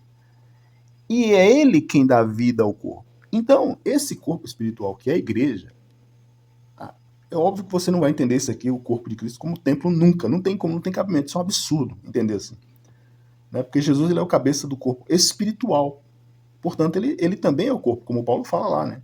Ele é como corpo. E os cristãos estão unidos espiritualmente a ele, portanto, fazem parte desse corpo espiritual. Então, a igreja é um organismo espiritual. Entende? Segundo a Bíblia, a igreja é um organismo espiritual. É assim que se entende. Tá? Não tem como. Organismo espiritual não tem vínculo nenhum com matéria, não tem nada a ver com templo, com nada disso. Ok? Vocês entenderam até aqui? Bem, se vocês não entenderam, vão entender agora. Acontece que a maioria esmagadora dos cristãos considera que Jesus é Deus, com exceção de alguns segmentos, como por exemplo as testemunhas de Jeová, né, que dizem que Jesus não é Deus, mas o coloca em posição elevada de honra, mesmo assim não consideram, tudo bem. Mas a maioria dos cristãos, tanto protestantes quanto católicos, considera que Jesus é Deus, correto? Pois bem, se Jesus é Deus e ele é o cabeça da igreja, a igreja faz parte do seu corpo, como é que alguém tem o poder de enfraquecer a Deus? Me diga. Não é a declaração de todos os cristãos, baseados na Bíblia, de que Deus é todo-poderoso, é um ser onipotente? Quem é que pode destruir a Deus? Quem é que pode enfraquecer a Deus? Absolutamente ninguém, porque nós, em comparação com Deus, nós somos como nada, absolutamente nada. Então ninguém pode, isso é uma bobagem. Não porque é um movimento do diabo para que você saia da igreja, para que você enfraqueça a igreja. É a mesma coisa que ele está falando, para que você enfraqueça Deus. Não está vendo que isso é uma bobagem? É uma grande bobagem, né? Até porque, veja bem, se você se lembrar do que Jesus falou no Evangelho de Mateus, capítulo 18, Jesus também fala isso. Conversando com Pedro, ele, após ouvir a declaração de Pedro, ele fala assim, também te digo que tu és Pedro, e sobre esta pedra edificarei a minha igreja, e as portas do inferno não prevalecerão contra ela. Pronto, acabou o problema. Você tem a garantia da palavra de Jesus, você não acredita nele? Para ele não é Deus para você? Então pronto, você tem mais uma garantia de que as portas do inferno não prevalecerão, então ninguém pode destruir. Agora, claro, a igreja, na verdade, não é nada de templo como vocês querem incutir na cabeça das pessoas, né? Que se a pessoa não estiver no templo aí congregando com vocês, ela não faz parte da igreja, porque isso é conversa fiada, né? Já ficou provado aqui que a ligação espiritual do ser humano com Deus, segundo a Bíblia, para aqueles que acreditam nos evangelhos, é por meio de Cristo, é através da conversão. A pessoa se converteu, acabou. Ela passa a ser filha de Deus, ela tem acesso direto a Deus, né? Acesso direto a Deus, ela tem... E é porque Deus é espírito, como Jesus explicou no Evangelho de João, capítulo 4, como já foi, né, já ficou aí mais que explicado nesse vídeo. Ainda tem mais continuação para frente, tá? Lá na frente ainda tem mais continuação, não deixe de assistir. Tá bom? Então, isso é uma bobagem, tá? É mais uma bobagem para que você continue acreditando que você é obrigado a congregar. Se você quiser congregar, tudo bem, mas obrigado você não é. E você não vai deixar de ser filho de Deus e não vai deixar de ter comunhão com Deus simplesmente porque você parou de ir na igreja, né? Provavelmente com bons motivos. Com bons motivos. Então, para finalizar, você se lembra que no começo do vídeo eu falei que não existe unanimidade, aliás, nunca existiu unanimidade entre os cristãos em termos de doutrinas, né? Não há uma concordância geral. Mesmo no que diz respeito à questão de igreja, né? Como ele fala assim, templo. No período da pandemia, né, você lembra que eu falei lá no começo que a igreja as igrejas foram fechadas por força de lei, foram fechadas no Brasil todo. Somente aqui em São Paulo. Teve uns pastores aí que espanaram, né? Somente o Silas Malafaia. Então, veja, eu selecionei os trechos de uns vídeos, né, com as falas de uns pastores, com o intuito de mostrar para as pessoas que, de vez em quando, eles reconhecem, eles falam a verdade, né? Mesmo assim nas entrelinhas, mas se você prestar atenção, você vai ver que eles estão falando a verdade. Então, aqui tem os trechos de alguns. Alguns estão falando assim de forma bem clara e transparente, como é o caso do pastor Nicodemos, né? Ele vai falar lá na frente. Ana Paula Valadão, né, que é a primeira, o Edir Macedo, e tem outro pastor que eu não me recordo o nome dele. Mas eles vão deixar isso aí claro, né, para você ter uma ideia. E depois eu continuo, ok? Nesses momentos de crise, ela é realmente comprovada que a casa de Deus somos cada um de nós. Muitos vão ser salvos nesse tempo. Muitos vão voltar para o Senhor nesse tempo de crise, porque a casa de Deus, ela não está restrita às quatro paredes das nossas igrejas, pedra e tijolo. Somos pedras vivas. A Ana está certa e nós devemos nos proteger sim. Nós não podemos voltar a ser aquela igreja lá da Idade Média em que levava as pessoas a acreditarem que Deus estava só naquela construção de tijolo e cimento, ou que elas precisavam participar dos sacramentos, senão elas não seriam abençoadas, não seriam protegidas, elas precisavam ir lá, tocar nas relíquias, porque senão elas não seriam perdoadas, elas não seriam abençoadas. Nós precisamos, nesse momento, ter a nossa fé no Senhor Deus. Devemos ajudar uns aos outros, podemos orar de casa e orar juntos e clamar ao Senhor do lugar onde nós estivermos. O culto do Antigo Testamento é diferente do Novo. De fato, há algumas diferenças, mas há uma continuidade que nos autoriza a falar de culto usando passagens do Antigo Testamento. As diferenças são que o culto do Antigo Testamento ele era típico e simbólico. O templo onde ele se realizava era um tipo da igreja. Então, hoje, nós não adoramos a Deus num único local específico e reservado, como havia no Antigo Testamento. Nós adoramos a Deus em qualquer lugar, podemos nos reunir em qualquer lugar. Na verdade, os templos, eles só começaram a ser construídos no século IV. Repita isso. Nós adoramos a Deus em qualquer lugar, podemos nos reunir em qualquer lugar. Na verdade, os templos, eles só começaram a ser construídos no século IV, quando o cristianismo se tornou a religião oficial do Império Romano. Antes disso, os cristãos cultuavam a Deus nas catacumbas, no mato, na floresta, na beira-mar, nas casas, nas praças, onde eles podiam se organizar, então eles faziam culto a Deus. Então, igreja, templo evangélico, protestante, cristão, isso é coisa que veio com a oficialização do cristianismo por Constantino e depois a reforma protestante. Mas nós podemos nos reunir em qualquer lugar e cultuar a Deus. Qual o papel do templo no Antigo Testamento e como é que ele é visto no Novo? O templo era um símbolo, primeiro, do corpo de Cristo. Jesus disse: destruí esse templo e em 3 dias eu o reconstruirei. O templo simbolizava a pessoa de Cristo, simbolizava a igreja da qual Cristo é o cabeça. No Novo Testamento, o templo é a igreja, nós somos o templo. Deus não habita mais em paredes, locais feitos por mãos humanas. Deus só está presente aqui nesse momento, não é por conta dessas paredes, porque na hora que todo mundo for embora, Deus não está, entenda o que eu vou dizer, Deus não ficará aqui dentro morando. Nós é que somos o templo, Deus habita em nós, no seu povo. E se nós sairmos daqui e nos reunirmos ali na Praça Tamandaré, ali é o templo de Deus. Ele não habita em locais feitos por mãos humanas. A gente precisa entender e parar com a adoração do templo, porque às vezes os evangélicos têm isso, né? Que vê o templo como a casa de Deus. O templo não é a casa de Deus. Deus não habita em templo feito por mãos humanas, Ele habita em pessoas. Esse lugar aqui, ele é especial porque ele foi construído pelo povo de Deus para ser o local onde o povo de Deus cultua a Deus publicamente, onde busca a Deus e onde serve a Deus. Só isso, apenas isso. E isso não torna esse lugar mais santo do que qualquer outro lugar, não. A sua casa é tão santa quanto esse lugar. O seu escritório onde você vai amanhã é para ser tão santo quanto esse lugar. Porque o que santifica é você, cheio do Espírito Santo, onde quer que você esteja.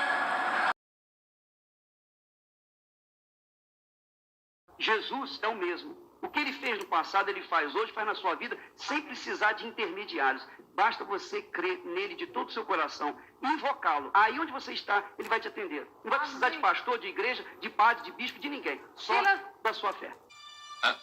Repita isso. Jesus é o mesmo. O que ele fez no passado, ele faz hoje, faz na sua vida, sem precisar de intermediários. Basta você crer nele de todo o seu coração e invocá-lo. Aí onde você está, ele vai te atender. Não vai precisar de pastor, de igreja, de padre, de bispo, de ninguém. Só da sua fé. O pastor Wellington optou por cancelar os cultos presenciais por segurança. Para ele, dá para manter a fé viva mesmo com as reuniões acontecendo pela internet. A Bíblia vai dizer que Deus não habita em templos feitos por mãos humanas. O templo que Deus habita é o meu coração, é o seu coração. Então, se a gente estiver reunido em casa, ou se você estiver sozinho em casa e você conecta o seu coração, por exemplo, numa celebração virtual, você tanto estará se cuidando do outro e alimentando a sua fé. Olha aqui uma coisa curiosa que eles escreveram aqui. Ó. Contudo, não há nada na Bíblia que deponha contra o uso de templos ou casas de oração. Se o propósito de um templo é congregar o povo para adorar ao Senhor, que mal há nisso? Bem, realmente, na Bíblia, não tem nada que disponha contra o uso de templos e casas de oração. Isso é verdade, não tem. Mas também não tem nada dizendo que as pessoas são obrigadas a congregar nos templos e nas igrejas que vocês constroem. Onde é que está escrito isso? Em lugar nenhum.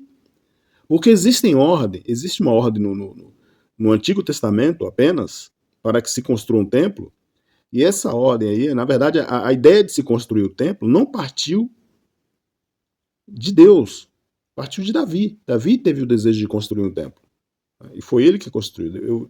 Isso aí, em outro vídeo, eu vou explicar com mais detalhe. E Deus permitiu que Salomão, nem Davi construiu, Salomão construiu o templo.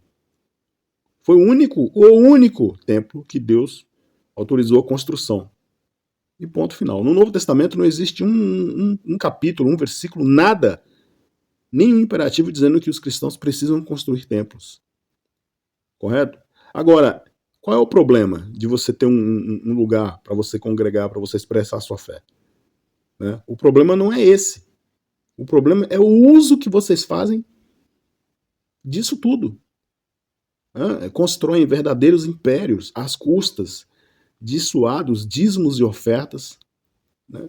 Vocês arrancam dinheiro dos fiéis com base em uma hermenêutica mentirosa, né? Malaquias 3:10, Mateus 23:23 e outras, e com isso vocês ficam ricos. Vocês estabelecem as suas próprias hierarquias, vocês escolhem quem vocês querem e dizem que foi Deus que mandou, sendo que não foi Deus que mandou coisa nenhuma, colocam o que vocês querem lá e acham que quem está lá tem que se submeter à autoridade desses caras que estão lá, colocados lá como se fossem, não, foi Deus que mandou. Ora, se realmente fosse obra de Deus, por que então, quando o pastor presidente, o fundador lá, por que então quando ele vai morrer, ele não passa para outra pessoa amando de Deus? Por que não se reúne? Por exemplo, lá o corpo de diretoria, né? Porque a diretoria não se reúne e fala, vamos orar E a partir de agora, vamos pedir para que Deus aponte aí, nos mostre quem é que vai tomar conta da igreja, né, desse ministério e tal. Por que não fazem isso? No geral, assim, muitos segmentos não passam de um negócio de família, que as pessoas não prestam atenção nisso, é um negócio de família. Fica na família ali. Do pai, passa para o filho. Do filho, passa para o neto. Tem muitos aí. Quem é o atual presidente da CGADB? Quem era o presidente da CGADB antes? Agora procure saber quem é o atual presidente da CGADB. Quem era o fundador da Deus e Amor? E agora? Quem é que está continuando lá? É só você pesquisar que você vai descobrir. Passa de um para outro. Então é um negócio de família, entende? E existem pastores sérios, existem, mas na minha maneira de observar isso aí, de ver, os pouquíssimos líderes sérios que existem são pessoas de periferia, né? São pessoas que moram, né, que realmente acreditam que estão fazendo a obra, são pessoas íntegras. Eu não vou dizer que não existem, porque existem. Agora, muitos de vocês, sobretudo dessas mega denominações aí, são malandros na fé, malandros. O que vocês querem, na verdade, é dinheiro. É dinheiro, não é porque vocês estão interessados no povo, cultuar coisa nenhuma. Vocês estão interessados nisso aqui, ó, dinheiro, tá? Ó, o que vocês querem é isso aqui na conta, ó. Muito dinheiro, tá? Que é para vocês comprarem aí suas propriedades, né? Se enriquecerem ilicitamente e dizendo que é obra de Deus. Onde foi que Jesus, em que lugar Jesus ou os apóstolos disseram para vocês construírem templos e cobrar dízimos e ofertas? Em lugar nenhum. Vocês inventam uma hermenêutica mentirosa, uma interpretação mentirosa, e o povo crédulo demais acredita nisso. Porque, como eu vou afirmar lá na frente, um pouco mais na frente, nos primeiros 400 anos da história da igreja não existia essa doutrina de dízimos. Os templos passaram a existir séculos depois. Nunca foi. Porque se templo fosse casa de Deus, como muitos bobinhos pensam, veja se tem sentido isso. Casa de Deus. Né? Se é casa de Deus, então Deus ficou mais de 400 anos sem casas. E qual é a casa de Deus? Acho que existem tantas denominações, tantos segmentos. Qual é a verdadeira? Né? Se as suas próprias doutrinas, uma acaba acusando a outra de heresia, vocês mesmos, os próprios cristãos, não se entendem. É uma única Bíblia, quer dizer, entre aspas, né? Porque na verdade não é. Existem várias. Né? Mas deveria ser um único Deus e nem vocês mesmos se entendem. Né? Não, porque basicamente nós acreditamos na mesma conversa fiada. Conversa fiada. Nunca houve unanimidade entre os cristãos em termos de doutrina. Os cristãos, na verdade, eles se matavam, se digladiavam. Isso a história conta. Por causa de convicções, de doutrinas. Um grupo dizia que Jesus veio 100%, era 100% homem. Outro dizia, não, ele não era 100% homem, ele era 100% Deus. Outro falava, não, ele era 100% homem, 100% Deus. Por causa dessas divergências da natureza de Cristo, cristãos se matavam a fio de espada. Houve um momento, de fato, que a igreja foi vítima da espada, mas a igreja fez muitas vítimas pela espada por causa de doutrinas também.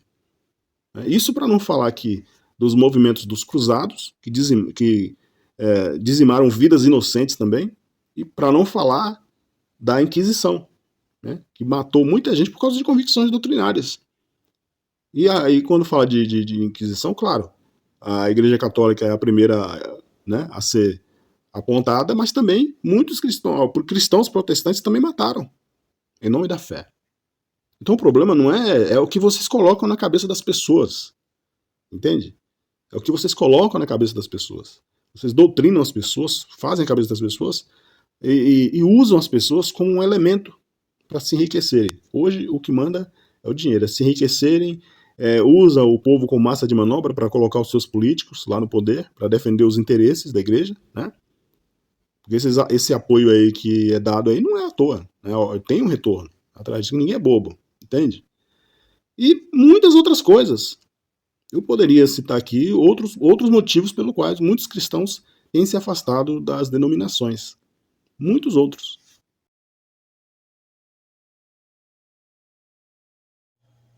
Ok. Para a pessoa que acredita na Bíblia, nos evangelhos, somente o cristão protestante, tudo que se trata de fé, e discute a fé sobre algum aspecto, tem que ser fundamentado na Bíblia. Tem que ter a Bíblia como base. Então, como o assunto desse vídeo é congregar, né? Congregar no templo, se você é ou não obrigado, então eu vou mostrar aqui passagens bíblicas. Para que você saiba que você, segundo a Bíblia, para quem acredita no Novo Testamento, para quem acredita na Bíblia, para você cristão, você vai saber que você não é obrigado. Correto? Você não é obrigado. Porque você é templo. Não sou eu quem digo isso. Né? Está aqui, você vai ver os trechos. Então aqui no Evangelho de João, para começar no capítulo 4, Jesus ele tem um encontro com uma mulher samaritana e, dialogando com ela ali, depois de algum tempo, ela percebe que Jesus não é um homem comum. E ela então faz uma pergunta interessante, né, sobre lugar de adoração. A mulher respondeu: agora eu sei que o Senhor é um profeta. Os nossos antepassados adoraram a Deus neste monte. Mas vocês, judeus, dizem que Jerusalém é o lugar onde devemos adorá-lo. Quando ela fala Jerusalém, ela se refere ao templo que ficava em Jerusalém. Tá? Então veja, olha a pergunta dela. Seria mais ou menos, hoje em dia seria mais ou menos o seguinte: em qual igreja eu devo congregar? Em qual igreja a qual igreja eu devo ir para adorar a Deus? Deus é Amor, Assembleia de Deus, Metodista, Batista, Presbiteriana Renovada, Adventista, Católica, Ortodoxa, Anglicana, enfim. Para onde eu vou? Seria mais ou menos esse tipo de pergunta, porque, né, Testemunha de Jeová, Congregação Cristã no Brasil, qual é a verdadeira? Né? Porque muitos dizem que a verdadeira é a nossa. As outras não são. Tem muitos que falam isso. E essa era a convicção dos samaritanos e dos judeus. Né? O lugar certo de adorar a Deus, diziam os samaritanos, é no Monte Gerizim. Já os judeus falavam negativo. O lugar certo de adorar a Deus é em Jerusalém, no templo. Então vocês imaginam. Então o que Jesus fala para ele? Olha a resposta dele aqui. Se os ensinos de Jesus servem para você cristão, para você que acredita na Bíblia e nos Evangelhos, então isso que ele está dizendo aqui, você é obrigado a acatar esse Senhor. Tá? Você que é pastor, que é líder, que é apóstolo, que é bispo, você tem que acatar esse ensino aqui, é Jesus que está dando. Então nenhum de vocês tem autoridade nenhuma para anular isso aqui que ele vai dizer. Olha só. Mulher, creia no que eu digo. Chegará o tempo em que ninguém vai adorar a Deus nem neste monte e nem em Jerusalém. Versículo 21.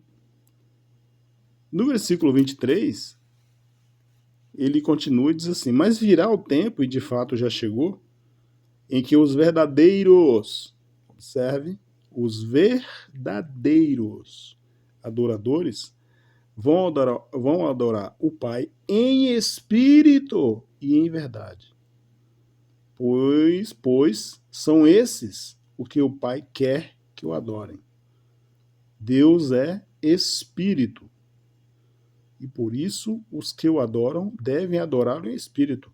Está claro, está transparente, claro como cristal. O que Jesus está dizendo? Deus é espírito, ele não tem um espaço físico, um local específico. Você vai adorá-lo pelo seu espírito. Você, ser humano, tem um espírito. E se os evangelhos não dizem aqui, Jesus não fala aqui, quando uma pessoa se converte, o Espírito Santo faz parte, entra nela e faz nela morada. Nós vamos ver versículos aí na frente. Né? Então você passa a ser habitação de Deus. Não é isso que a Bíblia ensina? Então por isso você passa a ser templo. Se você acredita de fato na Bíblia, acredita no Novo Testamento, nos ensinos de Cristo, você tem que levar isso aqui em consideração. Né? Essa época que Jesus falou que chegaria era depois da morte dele. Né? Depois da sua morte, ele instauraria ali uma nova forma do homem se relacionar com Deus. Então, está mais que claro, não existe um espaço físico. Quem inventou essa coisa de não, você tem que ir para a igreja porque Deus está na igreja, porque sem o corpo visível, como o cara fala lá na lição, né? A igreja local é o corpo de Cristo. Para com isso, rapaz. Jesus está dizendo nada disso, ele está dizendo outra coisa aqui completamente diferente. Exatamente o oposto. Exatamente o oposto. Ok? Veja um detalhe importante aqui.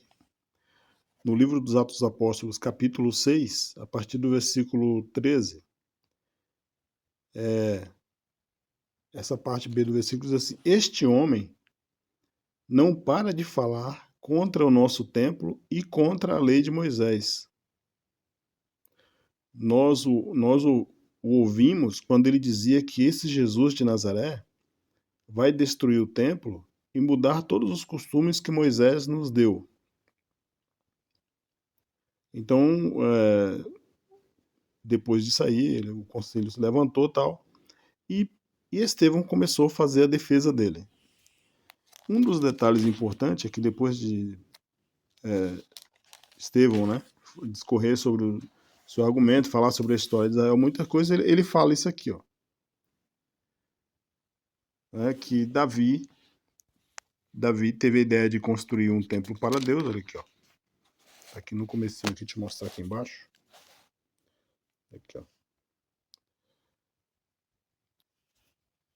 ó. Davi recebeu a aprovação de Deus e pediu licença para construir uma casa para o Deus de Jacó. Está aqui em cima. Aqui, ó. Para o Deus de Jacó. Mas foi Salomão quem construiu a casa de Deus. Porém, veja, o Altíssimo não habita em casas construídas por seres humanos, como disse o profeta. Então veja, criticaram Estevão, né, que foi o primeiro mártir, e também o mataram, porque Estevão disse, entre outras coisas, ele disse isso, que o Altíssimo não mora em casas construídas por seres humanos, ou seja, Deus não habita em templos humanos. Né? A mesma coisa que, como nós já vimos anteriormente lá, o pastor Nicodemos falando e outros. E realmente, Deus não habita, porque se Deus habitasse em uma casa, em um espaço físico, como ele poderia ser onipresente? Né? Não faz o menor sentido. Aí ele cita aqui, como disse o profeta, o céu é o trono, é o meu trono, diz o Senhor, e a terra é o estrado por onde descansam os meus pés. Que tipo de casa vocês poderiam construir para mim? Como conseguiriam construir um lugar onde eu pudesse morar? Por acaso não foi eu quem fez todas as coisas? Então, tá simples aqui. Templo não é casa de Deus. Deixa de conversa fiada, seus mentirosos. Vocês estão mentindo para as pessoas. Templo nunca foi casa de Deus. O templo cristão não, porque ele nunca mandou ninguém construir templo. Deixou Davi construir, na verdade quem construiu foi Salomão, mas não existe uma vírgula, um capítulo, nada no Novo Testamento dizendo que Deus ordenou que os evangélicos construíssem templos, chamassem de casa de Deus e cobrassem dízimos e oferta das pessoas para manter aquilo sob a desculpa de que isso, sob a alegação de que isso é obra de Deus. Foram vocês que inventaram isso. E é importante que as pessoas estejam na igreja congregando para vocês, não é porque vocês amam elas, estão pensando na alma delas em pregar evangelho e coisa nenhuma. É porque é rentável, é grana que entra. Entendeu? É isso. De 1000, se tira um. Aí que seja um líder honesto e que realmente pense nas vidas. De 1000 se tire um, talvez até de mais de 2000. João, capítulo 14, versículo 23. Respondeu Jesus: Se alguém me ama, obedecerá a minha palavra. Meu Pai o amará.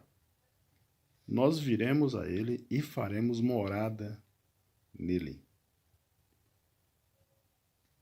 Tá claro, né? Você é morada de Deus. É a habitação de Deus. É em você que ele habita. A pessoa que é convertida é a habitação de Deus. Ponto final. É o templo onde Deus se encontra.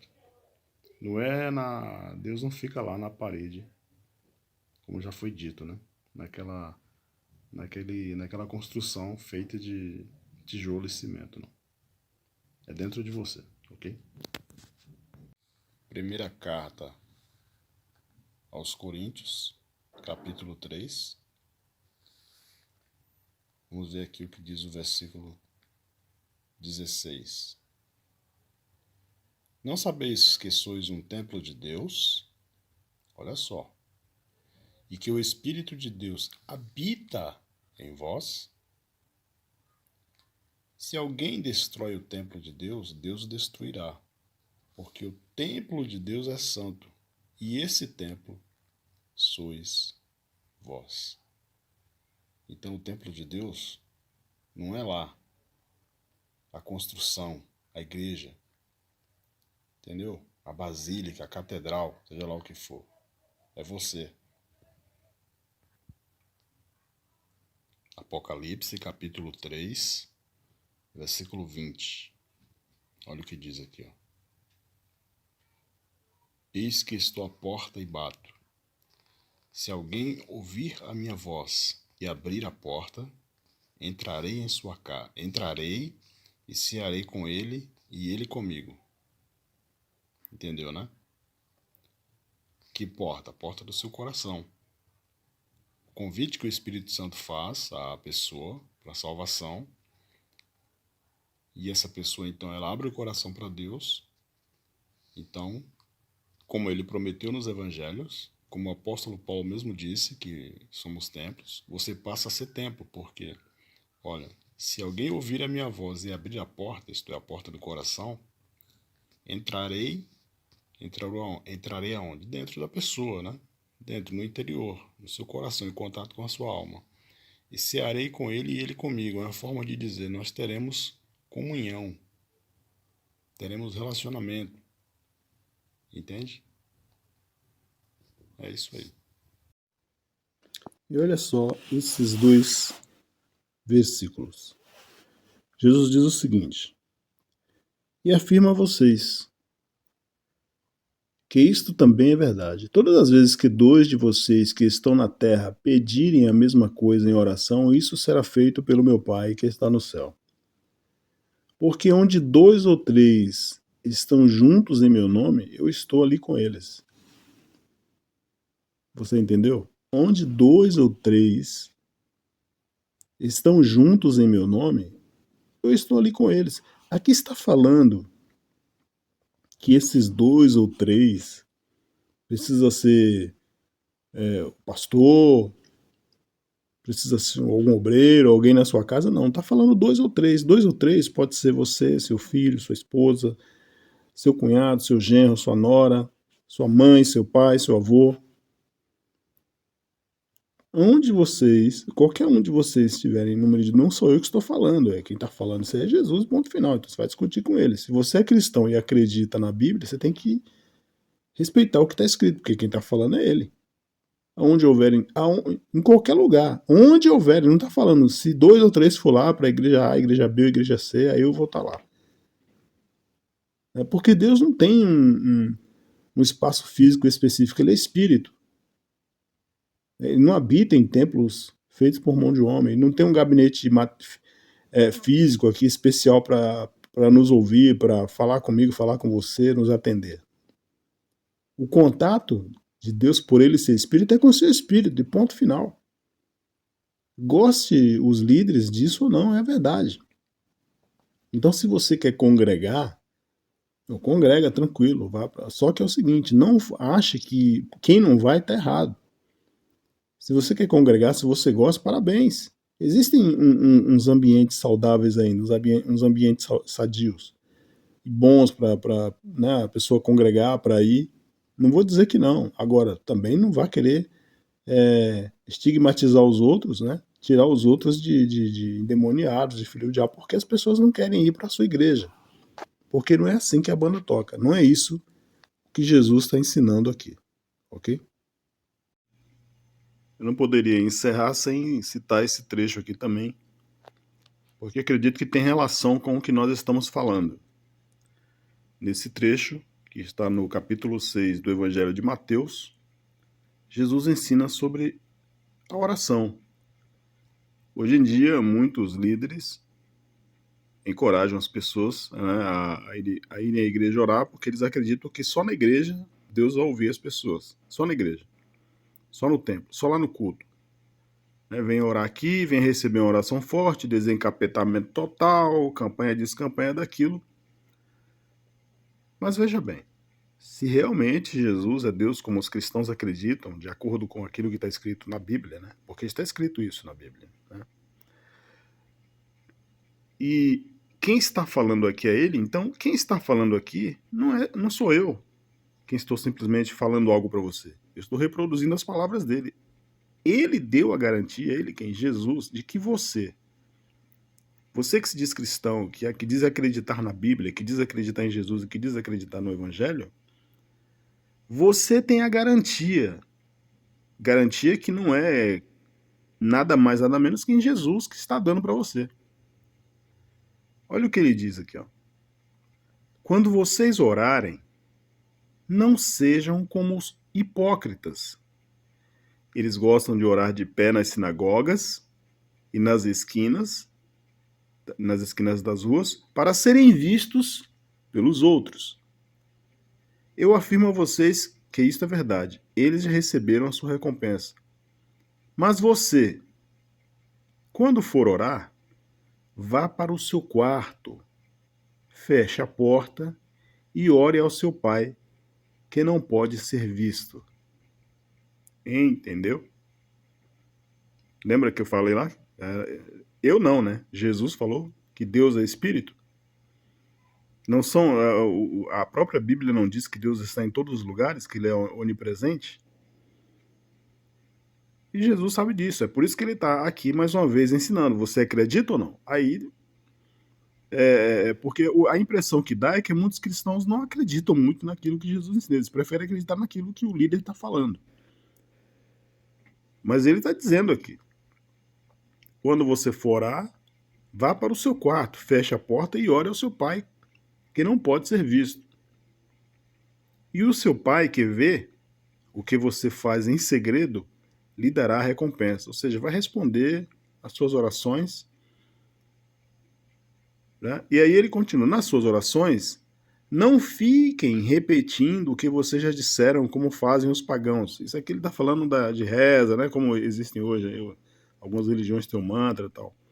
Eles pensam que Deus os ouvirá porque fazem orações compridas.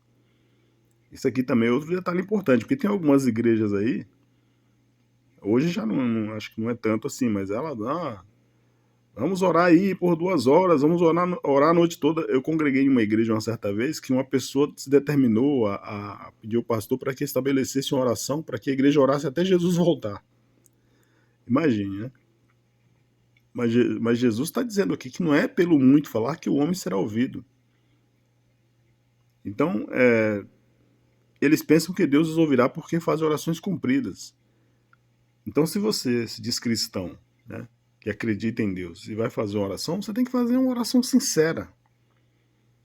Uma oração honesta.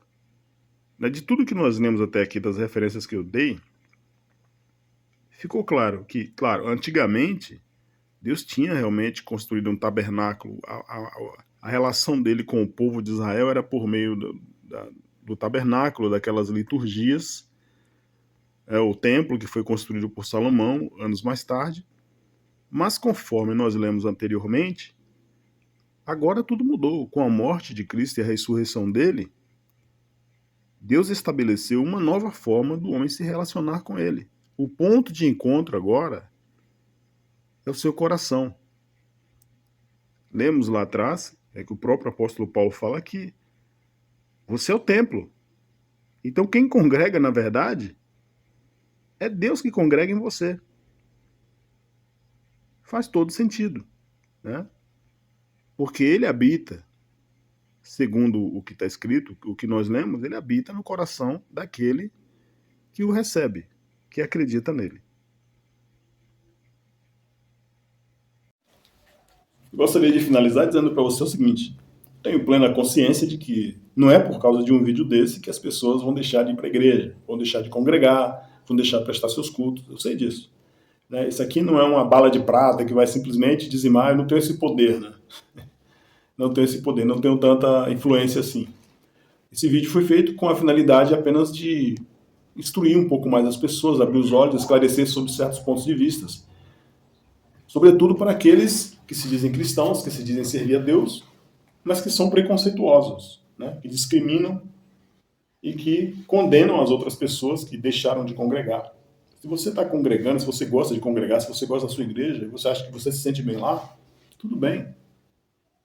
Faça o que você achar melhor para você. Se você acha que é isso o que Deus quer para a sua vida, tudo bem. Agora, não condene quem não segue o seu caminho, né? Porque as pessoas seguem caminhos diferentes. E pelo que nós estudamos, né, nessa lição aqui, pelo que nós examinamos aqui, se você acredita nesse livro aqui, você é cristão, acredita em Jesus e acredita nesse livro, pelo que nós examinamos, você sabe que ninguém é obrigado a congregar na sua ou em qualquer outra igreja, a não ser que essa pessoa queira. Porque se a pessoa quiser se submeter às regras de uma igreja, de uma denominação, porque ela gosta de ficar lá, porque ela gosta do culto, porque ela gosta das pessoas ali, é outra história. Agora, isso não tem nada a ver com salvação. É importante frisar isso. E para finalizar, gostaria de citar apenas, né, para você que acredita, você não acredita? Tá aqui, ó. Tiago 1:27. Para Deus, o Pai, a religião pura e verdadeira é esta: ajudar os órfãos e as viúvas nas suas aflições, e não se manchar com as coisas más desse mundo. Essa é a verdadeira religião. Tá? Não é bater cartão na igreja todo dia, achando que, né, você é melhor do que os outros porque o seu nome está escrito no livro da vida e os outros vão para as profundezas do inferno. Não. É você ser uma pessoa do bem, uma pessoa boa, uma pessoa que pratica as boas obras, que ama o seu próximo, que respeita o seu próximo. Se você faz coisas do tipo, então você é uma pessoa boa. A verdadeira religião é essa, né? O filho de Deus, ele vai se comportar como um filho de Deus. Não adianta você usar paletó, gravata, ter cabelão e tal, e se comportar como um demônio. Ficar citando versículos bíblicos todos os dias, isso aí não quer dizer nada. É o seu comportamento e a sua conduta, né? Em primeiro lugar. Primeira carta aos Coríntios, capítulo 13. Eu poderia falar todas as línguas que são faladas na terra e até no céu, mas se eu não tivesse amor, as minhas palavras seriam como o som de um gongo. Poderia ter o dom de anunciar mensagens de Deus, de todo o conhecimento, entender todos os segredos e ter tanta fé que até poderia tirar as montanhas do seu lugar. Mas se eu não tivesse amor, eu não seria nada. Poderia dar tudo o que tenho e até mesmo entregar o meu corpo para ser queimado. Mas se eu não tivesse amor, isso não me adiantaria nada. Quem ama é paciente e bondoso. Quem ama não é ciumento, nem orgulhoso, nem vaidoso. Quem ama não é grosseiro, nem egoísta. Não fica irritado, nem guarda mágoas. Quem ama não fica alegre quando alguém faz alguma coisa errada, mas se alegra quando alguém faz o que é certo. Quem ama nunca desiste, porém suporta tudo com fé, esperança e paciência. Muito obrigado por ter assistido o vídeo. Grande abraço.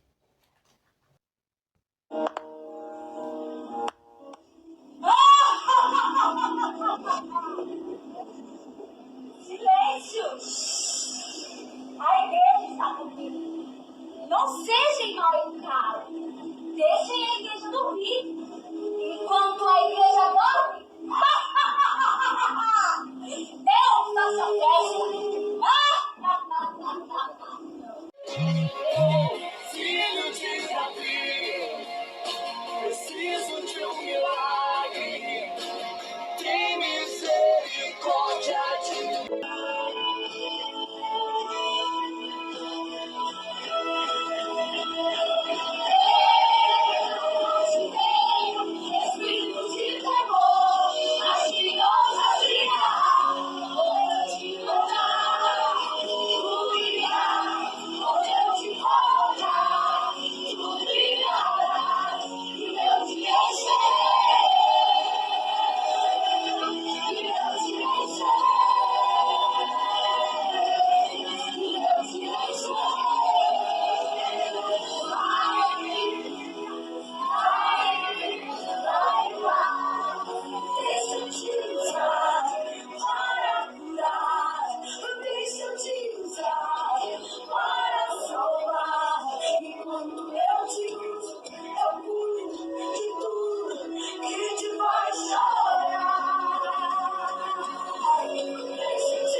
Não minta! Estamos muito além da mentira aqui.